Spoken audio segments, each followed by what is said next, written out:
Wachina shikamoni. Mmetuletea simu kubwa za waterproof ambazo zipitishi maji. Hamjatuacha na sisi ambao tunatumia viswaswadu. Mwanzo viswaswadu hichi kipitishi maji, hichi ni waterproof. Kama uamini na kwenda kuonyesha hii simu kwa nini yani haipitishi maji. Tunaanza.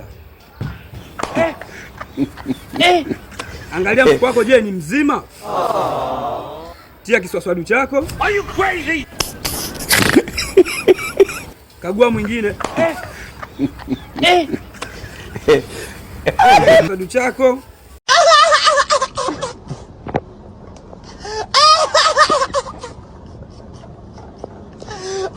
Hakikisha umekaza. Maji leta. Hawezi kupinga namna hiyo. Leta maji. Simu ya waterproof. Hakuna. Ashindwe. Simu tuatia maji, muoneshe maji, onesha maji. Umeona simu? Rudisha maji. Simu hapa tumetia maji. Waje pa vitu hivi. Niache na changanyikiwa mjukuu wangu kweli. Akili zangu niko hope. Sasa cha baba kizima kinawaka, umeona? Akimetoka maji.